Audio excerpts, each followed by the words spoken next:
Hey AP Psych students, Megan here with Fiveable to help you prep tonight some more from the Motivation, Emotions, Stress, and Health unit. In particular, tonight we are focusing on emotion, and we have something kind of cool and new happening tonight as well.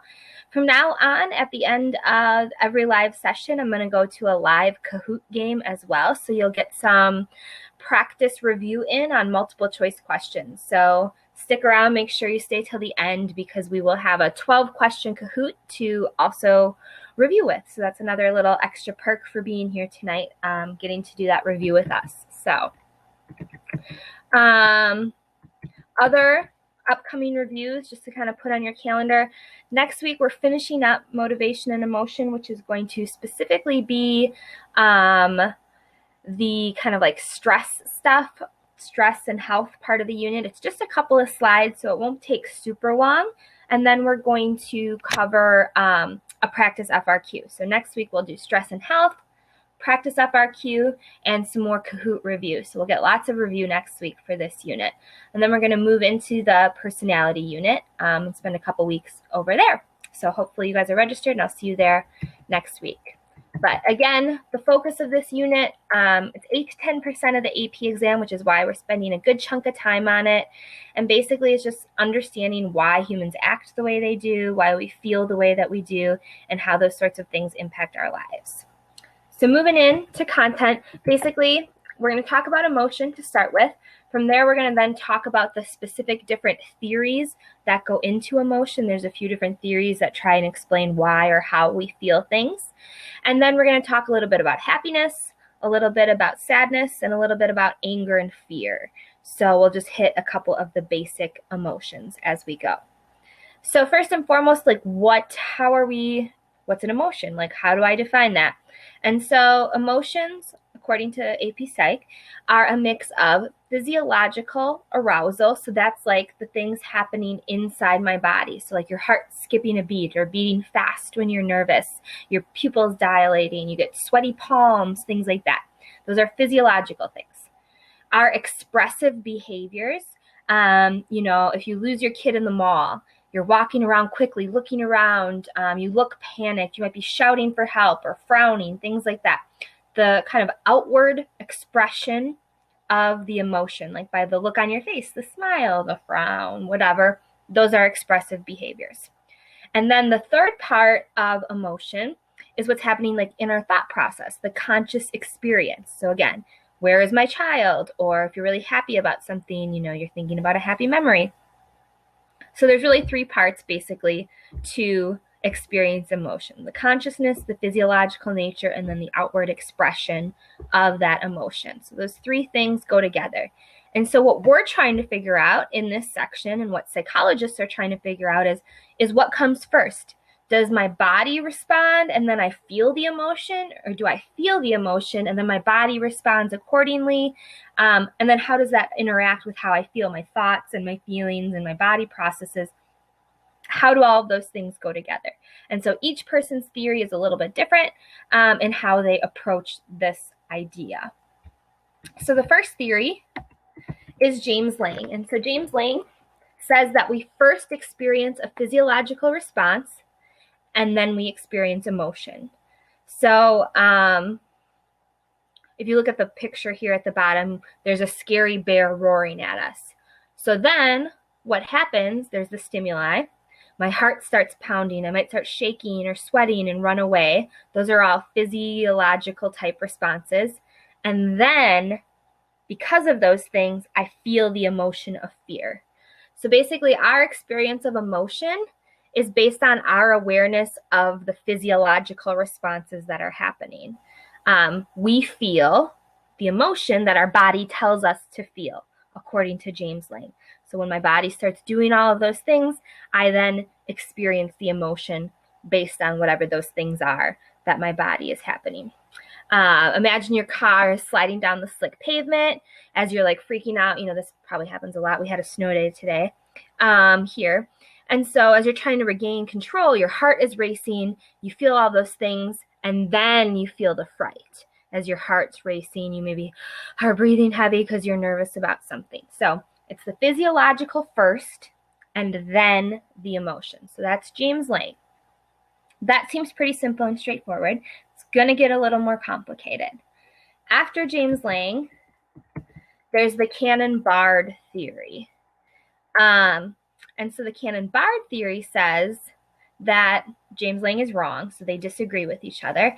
And it would say that our body's physical responses, the heart rate, the breathing, the trembling, all of those things are not fast enough or distinct enough to signal a particular emotion.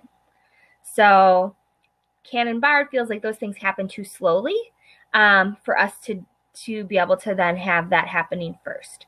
So instead, Cannon-Bard would say that that happens at the same time. We experience the physiological aspects like my heart racing, and I experience the emotion at the same time. So there's a scary guy in my window. That's what the picture is. Like the scary guy from Halloween is in my window with a knife. At the exact same time, I have these physiological things happening and I feel fear. So they're separate. That's the key. They're separate things, but they happen together. So separate, but at the same time.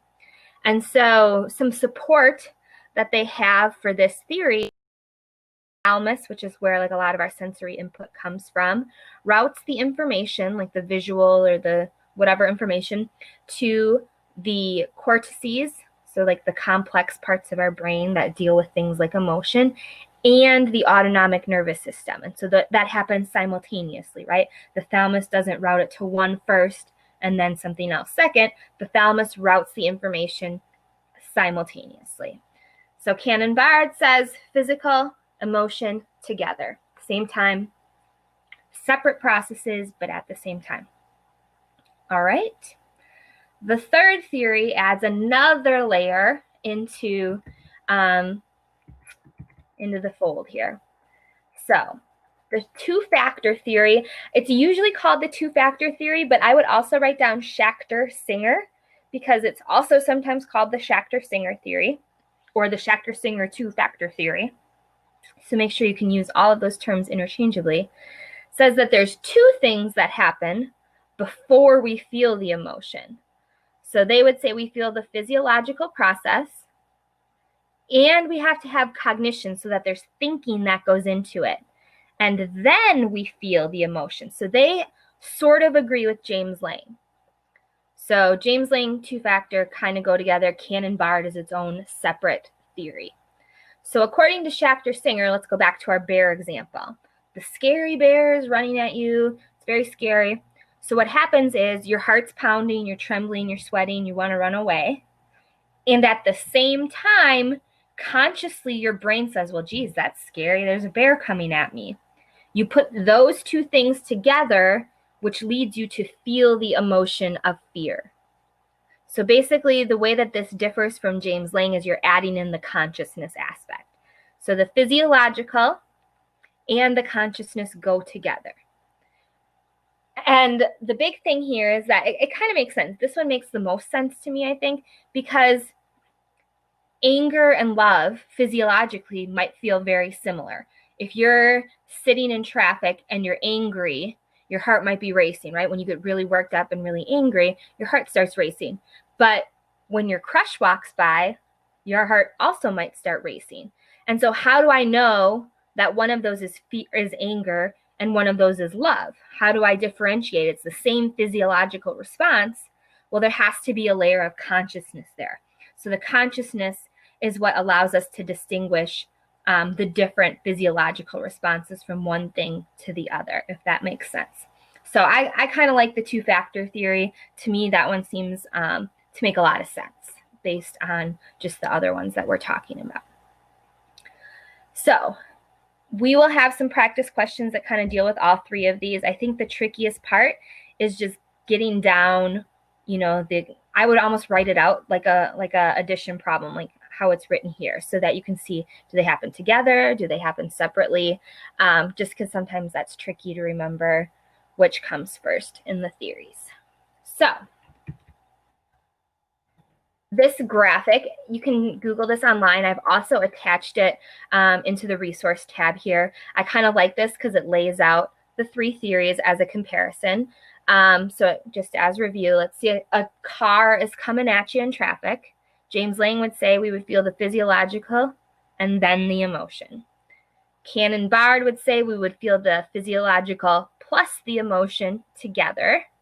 And Schachter-Singer would say we would feel the physiological, cognitively think about it at the same time, and then give it the label of fear.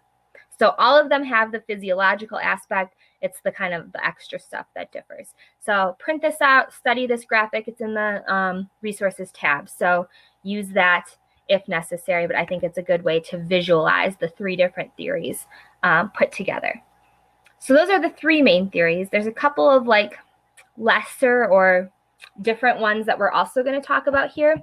So after James-Lange, Cannon-Bard, and Schachter-Singer, we have, sorry, that's a scary graphic. I forgot to warn you about that. The Zajonc and LeDoux theories. And basically, they differ from the ones that we've talked about because they say that some responses are just instantaneous. You see this scary, immediately feel fear, or you feel startled or something. And so emotions can happen without conscious thought. Something goes bump in the night and you immediately, your heart starts racing before you even can think about why that would be scary.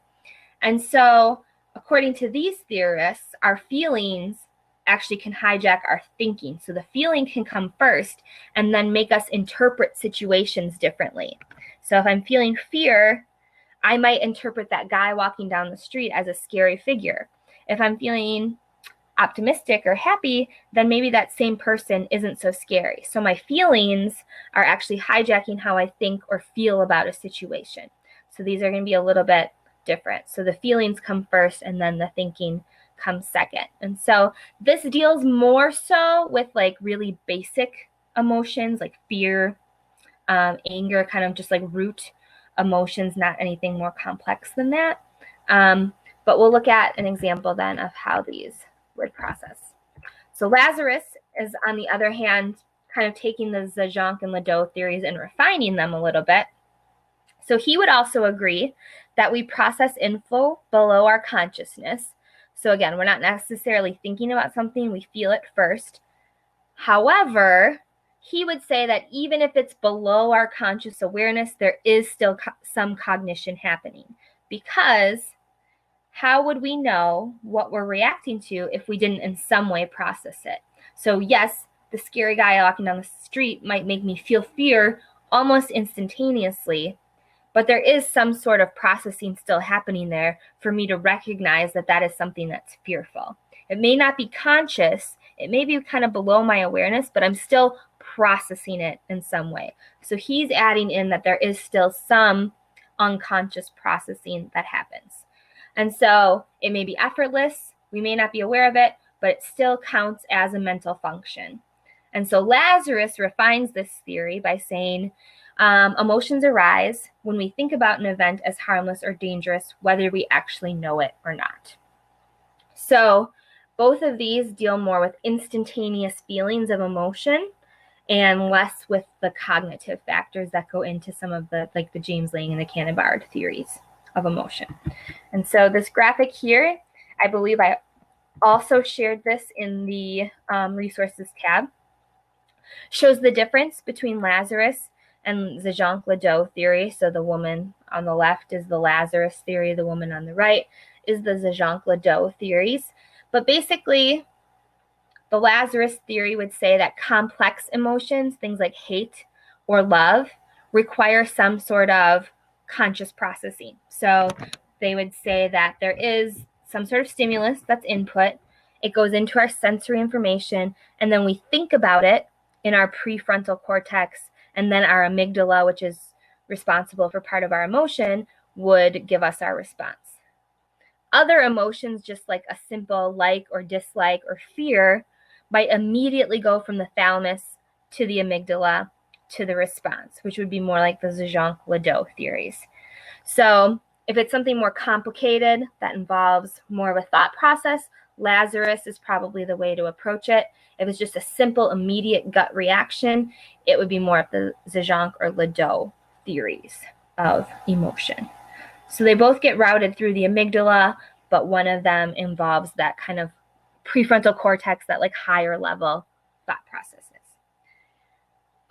As always, if any of this is confusing, please feel free to ask questions in the chat. I feel like this is one of the most confusing topics we go over all year long. My students always seem to have a hard time with just keeping all of the different theories straight because they're all so similar with just really small differences. And so you really have to understand them to really do well on this part of the exam. So if there's anything you're confused about, you can throw it in the Ask a Question tab or put it in the chat. So I can come back to any of those theories and talk about them. Otherwise, I'm going to transition a little bit into talking about specific then emotions and physiological things that are happening. So our emotions don't just like start and stop like a movie, right? Once the scene is over, that doesn't mean I immediately come back to my neutral state. And so the spillover effect talks about how any emotional situation can carry over and affect us later on. So for example, I always think about it like this. You are super amped up because your team just won the Super Bowl. You're so excited. Woohoo, yay, yay, yay. And then people go out on the street and then they riot, which like makes no sense. Like, why are you rioting after your team wins the Super Bowl? But what happens is that your body is emotionally aroused. Your heart rate is up. You're breathing heavy. You've got all of these complex emotions happening. And it doesn't just end once you leave the Super Bowl party that you're at. That physiological arousal carries over. And so that's why things like rioting happens. Or if you've ever gotten in a fight with like your boyfriend or girlfriend, and then your mom asks you to do the dishes and you snap at her. Like, you're not mad at your mom, but the emotions, that physiological response from being mad at your boyfriend or girlfriend carried over into the situation with your mom and you snapped at her. And so I always tell my students this. I think this is funny. So like a good idea for a first date would be to do something like physiologically arousing, like go skydiving, which is probably not realistic, but going to a haunted house or something like that. Something that gets the emotions, the physiological response really excited and upbeat and things like that could carry over then into how your date feels about you. They could also then feel that increased heart rate, that perspiration, those feelings towards you would actually carry over from the whatever activity that you did on the date. So it's always fun to do something on a first date that would get you nervous or scared or something like that, because those emotions might actually spill over into feelings towards you. So pro tip for dating right there. Talking then about the specific physiology behind different emotions. This chart was in, I'm sure it's in most textbooks, but it just talks about how the different parts of your body respond physiologically when they're aroused. And it could be aroused from fear, anger, love, happiness, whatever. And so one thing is it's easy to differentiate between a bored person and an aroused. Measure your heart rate or your breathing. So if I hooked you up to all kinds of machines and you were just like vegged out in front of the TV, or if you were like excited about something, like there would be clear differences there, right? Your heart rate would be higher in the excited scenario. Your breathing would be higher in the excited scenario, those sorts of things. However, if you were excited because you were angry, or if you were excited because you were in love, I might not be able to actually tell the difference physiologically, because that's the problem with just looking at the physiology of a situation, is that they all kind of look the same. Whether you're angry or sad or happy, your heart rate is increasing in all of those scenarios. I can't tell the difference. Your breathing is increasing in all of those scenarios. So we need to look at more than just the physiological things happening with your autonomic nervous system. And so when we look deeper, like actually at the parts of your brain that are responsible here, that's where we actually see the differences in how we experience different emotions. So technically speaking, the right side of your brain deals with more of the negative type emotions, anger, sadness, things like that. People with depression or people who are really pessimistic tend to have more activity in their right frontal lobe than in their left. And so that's sort of where we associate a lot of like the negative type of emotions. The left frontal lobe has a lot to do with love and happiness and things like that. That's where we have actually a really rich supply of dopamine, which contributes to a lot of those feelings. And so that's more active when we feel those emotions. It releases that dopamine, which makes us feel really good, and see those sorts of things. So within like my body, I might not be able to see physiologically the differences of different types of emotions, but in the brain, we certainly can distinguish between different types of emotions that are being felt. The facial feedback theory relates to some of the theories of emotion that we're talking about, or it relates to all of them really. Of this theory is that just even forcing yourself to smile, so doing this, makes you actually experience the emotion more easily. So the straw demo that I have listed here is what I do with my students. Shoot, I don't have a straw handy. So what I have all my students do is put a straw in their mouths. Half the students hold it like this, and just with their teeth, so they can't let their lips touch it. So they're kind of forced into a smile because they're just using their teeth. Everyone else does it with their lips like this. They have to hold the straw with their lips. And so then I show them a series of like lame cartoons, and then they rank the cartoons on how funny they think they are. And typically speaking, the students who are holding the straw like this, forcing themselves to smile, find the cartoons a little bit funnier than those who have to do the forced sad face throughout the activity. And so this gives credence to this idea of the facial feedback theory, is that just even experiencing the muscle movement of those facial expressions allows us to experience those emotions more readily or more easily. And so the joke here is this guy with the balloons is talking about depression. Smiling's not going to cure depression. So let's be real with that. But it's saying in general, it can make you feel a little bit better for a shorter period of time, just forcing that smile and experiencing the emotion that way. Let's see. So basically, the rest of this is just going to be some odds and ends, a few things about happiness, a few things about anger, a few things about fear, and then we're going to jump into that Kahoot review. So happiness, I just like to show my students this because I think sometimes people think as you get older, you're less happy. If you're like not as physically attractive, you might not be as happy. But in reality, age is not a predictor of happiness. Happiness remains stable across most lifetimes. Gender doesn't matter. Physical attractiveness tends to not matter.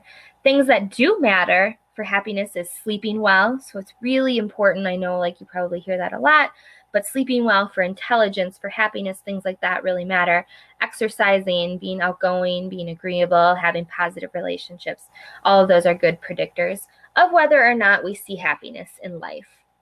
And then going along with that, people who do experience more happiness tend to be more confident. They make decisions easier. They rate people more favorably. They're more cooperative. They tend to be healthier, more organized, and satisfied with life.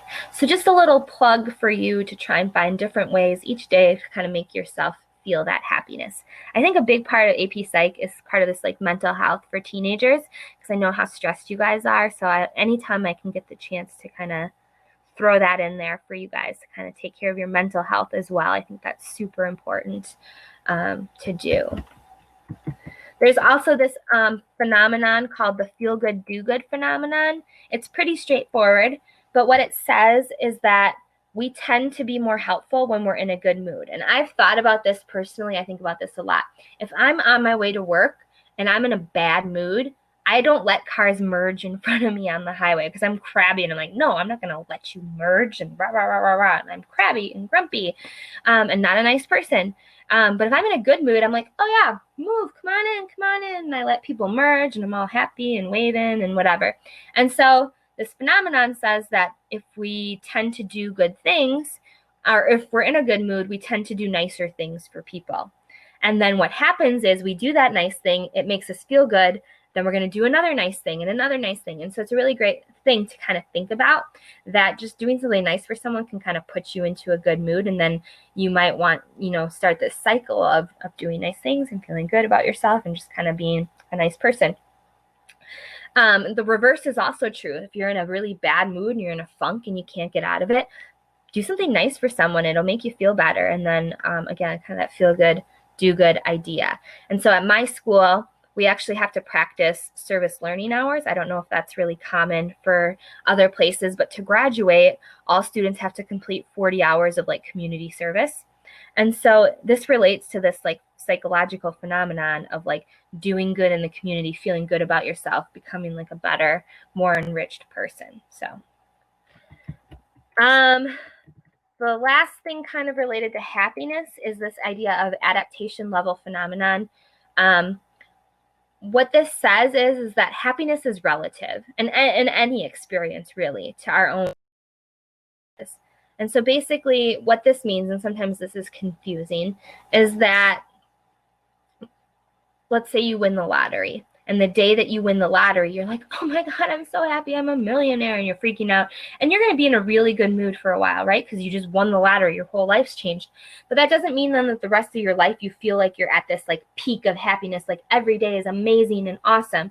Even if your life has gotten easier and you live in a big house now, your level of happiness has now like recalibrated. Maybe it used to be down here, but now that you won the lottery and your life has become easier, it's up here. So you don't necessarily feel like every day is so great. You just kind of come to a new baseline, right? Your baseline has recalibrated. That's what adaptation level phenomenon is that we judge experiences and stimuli based on our past experiences, and our new levels are continually like switching, if that makes sense. Or if something bad happens to you, the same thing. You might be depressed for a while and feel really low, but that doesn't mean for the rest of your life you feel like super duper sad. It's just your new normal is down here. And then you judge experiences based off of that, if that makes sense. All right. Fear, biologically speaking, is another complex emotion that we sometimes experience. And we're going to talk kind of evolutionarily speaking here. We learn to fear things more quickly based on whether or not they would have helped our ancestors to survive. So a lot of people fear snakes. A lot of people fear spiders. A lot of people fear heights, because those are all things that if, you know, a couple millennia ago you were walking around as like a cave person, that those would kill you. And so it was good to be fearful of them. So evolutionary speaking, we've learned to fear those things. Other things like cars or car accidents or bombs or climate change, we don't necessarily fear those as much, or typically speaking, we don't fear those as much. Even though those maybe are more realistic things to be fearful about in this day and age, we're not, because historically and evolutionarily, those were not things that we've had to worry about. So that kind of gets to the evolution side. The amygdala, that's the part of your brain you really need to associate with fear, and that's part of the limbic system, so kind of some bio review that you need to know. But basically, what happens is the amygdala takes whatever input, the stimuli that we're getting, and sends us the then fear response of the heart racing, the trembling, the sweating, the things like that. And so we know this because we actually can like deactivate the amygdala in like a rat, and then they'll never experience fear of anything. You could put them in front of a snake and they wouldn't be scared even if they're about to be eaten. And then what's really interesting, I thought this was interesting, the hippocampus, which you know deals with memory, will still experience an emotional reaction to something even if it's damaged.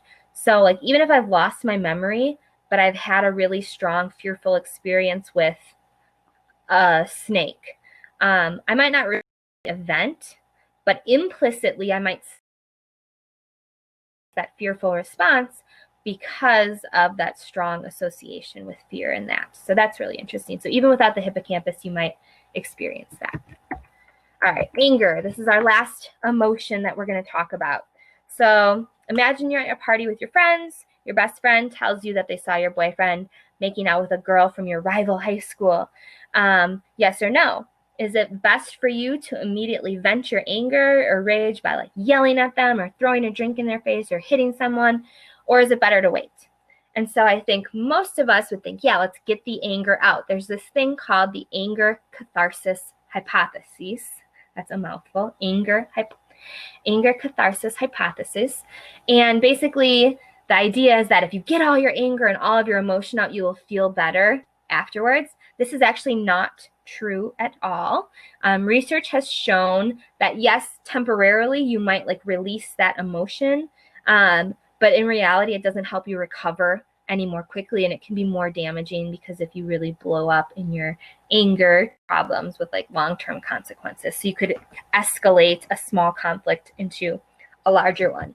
So in reality, the best ways for you to kind of cope or handle really any strong emotion, but particular anger, is to wait. Because what's happening right in the moment, your heart rate is up, your breathing is up, you're shaking, you're experiencing all of these physiological things. But if you give yourself time to let these things pass, then you'll calm down naturally. Your body kind of cools itself down. Other ways you can calm down is through exercise or just talking it through. And actually, forgiveness, which is hard, is proven to lower your negative feelings, lower your blood pressure, your heart rate, and facial tension. And so if you could practice those things, those feelings, that's actually going to have healthy consequences for you down the road. All right, before we start the Kahoot, does anyone have any quick questions they want to throw in? Otherwise, we'll kind of do the Kahoot, and I'll kind of talk you through if there's any questions that create any problems. Otherwise, okay, I'm not seeing any questions. This is also my first time trying to do this, so bear with me if the Kahoot isn't working. Okay, so they're seeing that. I'm going to turn the volume down.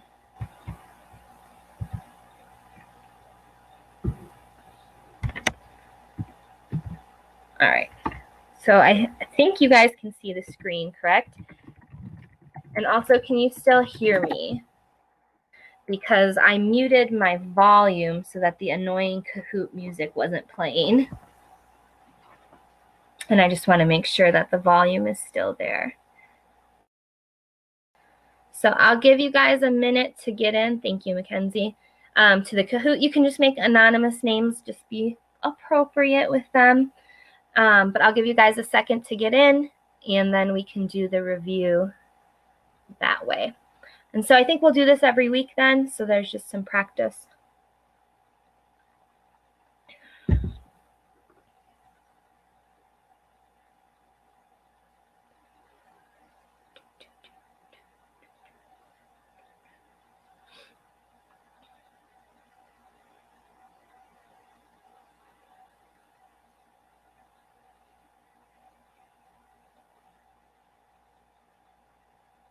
Don't be shy, you guys. Get in the...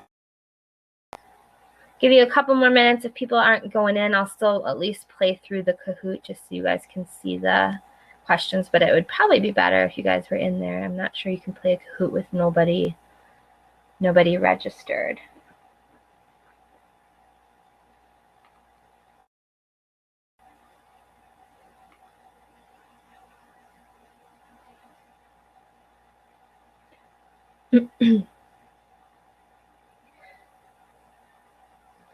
I feel out of the loop a little bit here. My students and I, we've had 6 snow days since January.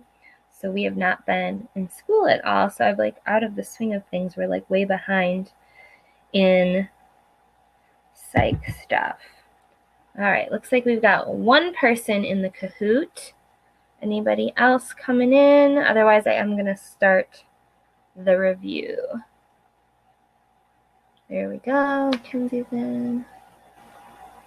All right, the game pin is going to be displayed. So if you want to join, jump on in. I'm going to try and click through this back and forth here for you. All right, 12 questions. Here we go.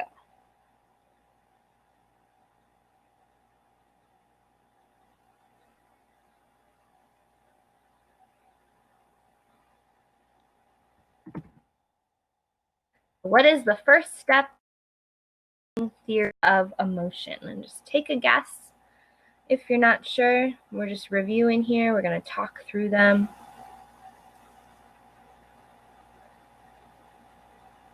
All right, so we've got physiological changes. Good. So remember, you see the bear, and then what happens according to James-Lange is all of those things, the heart rate, the breathing, all of those things amp up, and then we have the emotion of fear. This is not something we reviewed tonight. There's your hint. So sometimes in these reviews, I'll throw in some extra stuff. Because remember, I don't go through absolutely everything. There's just no way I could cover all of AP Psychology in just, a half hour every night. But take a peek here. Facial feedback theory. So basically that relates to this idea of, it's kind of self-explanatory. We get feedback from other people's emotions. We see them and respond accordingly, which kind of makes sense because Darwin has to do with evolution. And so we learned universal symbols for certain emotions, like frowny faces, happy faces, things like that. All right, question 3, somebody T-bones your car and leaves the scene. There's, oops, typo, leaves the scene, which makes you mad. This example supports what?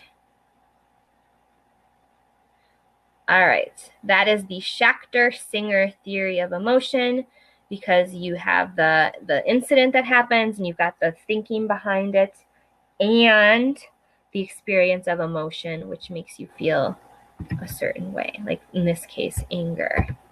All right, so let's keep cruising. Tendency of people to be helpful when they are in a good mood is known as what phenomenon?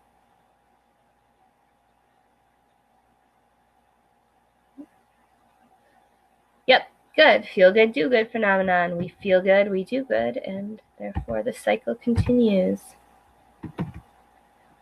We also did not necessarily talk about this today, but think about which is a basic emotion and which maybe is not. Good. Confusion is not a universal facial expression. There's a really good psych sim. I don't know if you guys do psych sims at all at your school, but if you Google psych sim, SIM 5, there's really good hands-on computer experiments that you can do, and there's one about facial emotions and expressing them.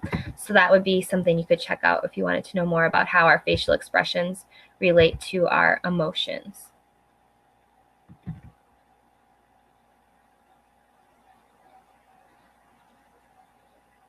So this is just an experiment that's sometimes mentioned in regards to emotion, particularly fear with infants. It's the Ekman-Friesen experiment. Good. All right, same time experience of emotion. Oops, that's okay. The Cannon-Bard theory says that, so that's good. A couple more to go through tonight.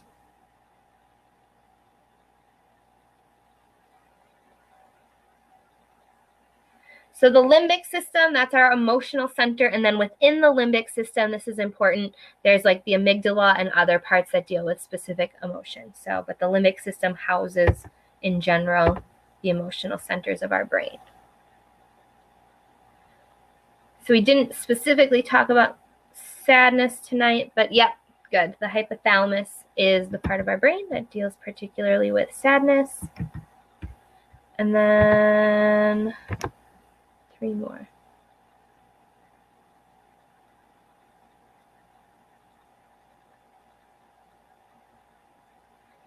Good. So we didn't talk about conflict tonight. We're actually going to cover conflict next time when we talk about stress and health. And so if you are unsure about the different types of conflict, make sure you come next time to get some review on that. Before complex thinking. That would be the Zajonc one. Remember, we talked about how he felt like there was no cognition that went into it. It was more to do with the initial emotional response. All right, last question. Ooh, I love this question. This question is tricky. Which level of arousal is the best for high performance on a simple task? So let's talk about that for a second. We talked last time about the optimum arousal theory. And so if something's really easy, and effortless, you need a high level of arousal, because otherwise you're going to not be paying attention to it and you won't do a good job. So you have to be aroused and focused to do an easy task. If you're doing something really complicated, like making a really long putt in golf, you need to be more calm and concentrated, so you need a lower level of arousal to do that. So that's a good question. I like that question. Good. All right. So that is it then kind of for Kahoot review. And so then just a few reminders before we cash out tonight or check out tonight. Make sure you're registering. Like I said, next week we're going to do some FRQ practice if you want to practice an FRQ for this unit. You can always join 5 Plus, which gives you access to replays of any old shows. There'll be resources and things like that, and join our student Facebook page, so that's where you can get in touch with me with any questions. Otherwise, I will see you guys next week. Have a good night.